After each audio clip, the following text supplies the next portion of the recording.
আলোচনায় আমরা প্রথমেই ডক্টর মোহাম্মদ ইউনূসের প্রতি সমর্থন জানিয়েছি এবং ওনাকে আমরা অনুরোধ করেছি, আহ্বান জানিয়েছি যে গণঅভ্যুত্থানের যেই প্রতিশ্রুতি রক্ষায় উনি দায়িত্ব গ্রহণ করেছিলেন সেই দায়িত্ব সম্পন্ন করেই যাতে উনি সিদ্ধান্ত নেন যে কোনো বিষয়ে।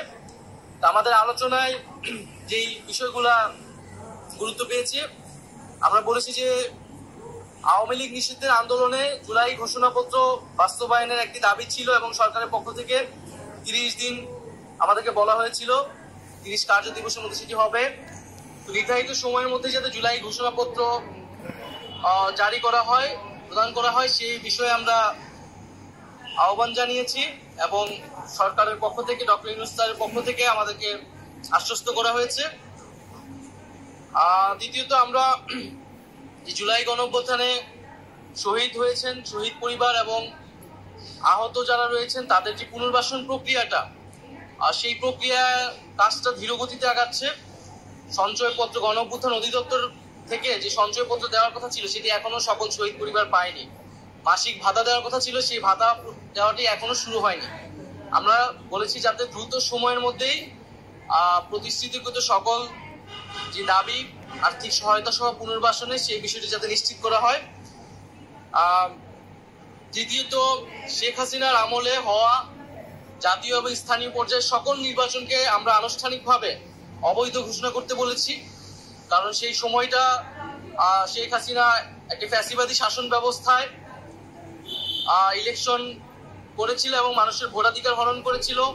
রাতের ভোট হয়েছে, দামি নির্বাচনের ভোট, দামি প্রার্থীর ভোট হয়েছে। ফলে সেই নির্বাচনগুলো নিয়ে প্রশ্ন রয়েছে এবং এই নির্বাচনগুলোকে সেই সময়ের বিরোধী রাজনৈতিক দলগুলো বিভিন্ন সময় প্রত্যাখ্যান করেছে। ফলে আমরা মনে করি যে সেই নির্বাচনগুলো থেকে আবার সেই নির্বাচনগুলোকে আবার আদালতে নিয়ে যে এক ধরনের পরিস্থিতি তৈরি করা হচ্ছে। তো সেই বিশৃঙ্খলা এড়াতে সেই পূর্বের নির্বাচনগুলোকে আইনগতভাবেই অবৈধ ঘোষণা যাতে করা হয়। আমরা চতুর্থত বলেছি যে ইলেকশন কমিশনের উপর আস্থা রাখতে পারছি না রাজনৈতিক দল হিসেবে।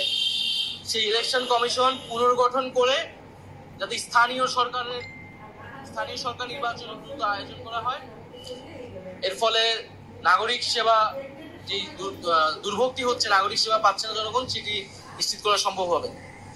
আর সর্বশেষ আমরা বলেছি যে বিচার, জুলাই গণহত্যার বিচার এবং সংস্কার প্রক্রিয়া চলমান এবং সংস্কারের যে জুলাই সনদ ঘোষণা হওয়ার কথা এবং যে আমরা নির্বাচনের কথা বলছি, গণপরিষদ এবং আইনসভা নির্বাচন, এই তিনটি সমন্বিত একটি পরিকল্পনা, সুনির্দিষ্ট পরিকল্পনা বা রোডম্যাপ যাতে একত্রে সরকার ঘোষণা করে এবং আমাদের যেই গণঅভ্যুত্থানের প্রতিশ্রুতি ছিল সংস্কার, বিচার, সেটির মধ্য দিয়ে আসলে বাস্তবায়ন হওয়া সম্ভব।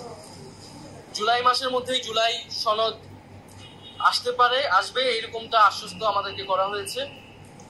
আমরা বলেছি যে বিচারটা কবে শেষ হবে, কোন প্রক্রিয়া আগাবে এবং নির্বাচন যেটা জানুয়ারি থেকে ডিসেম্বর থেকে জুনের মধ্যে হওয়ার কথা, সেটারও একটা সুনির্দিষ্ট পরিকল্পনা যাতে সরকারের পক্ষ থেকে ঘোষণা করবে। ওটা থেকে এই 5টি বিষয়ে আমাদের আলোচনা হয়েছে। আমরা একই সাথে সমন্বিতভাবে 3টা বিষয়ের একত্রে একটা রোডম্যাপ চেয়েছি, যেখানে জুলাই গণহত্যার বিচার, সংস্কার বা জুলাই সনদ এবং আমরা যে গণপরিষদ এবং আইনসভা নির্বাচন চাচ্ছি সেটির সমন্বিত একটি। আমরা সুস্পষ্টভাবে বলেছি যে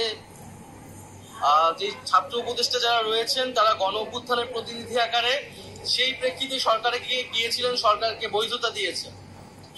ফলে তাদের সাথে কোনো রাজনৈতিক দলে বা এনসিপির সম্পর্ক নাই, সেটা আমরা আজকে সকালের বক্তব্য আমাদের পরিষ্কার করেছি। বরং গণঅভ্যুত্থানের প্রতিনিধি আকারে তারা গিয়েছে, গণঅভ্যুত্থানের আকাঙ্ক্ষা বাস্তবায়নে কাজ করছে আরো সকল উপদেষ্টারা একত্রে। সেখানে তাদেরকে হেয় করা, তাদেরকে অপমান করা, সে বিষয়ে আমরা নিন্দা জানিয়েছি। আমাদের সাথে তাদেরকে জড়িয়ে ট্যাগ দিয়ে তাদেরকে পদত্যাগ করতে বলাটা রাজনৈতিক উদ্দেশ্যমূলক বলে আমরা বলেছি।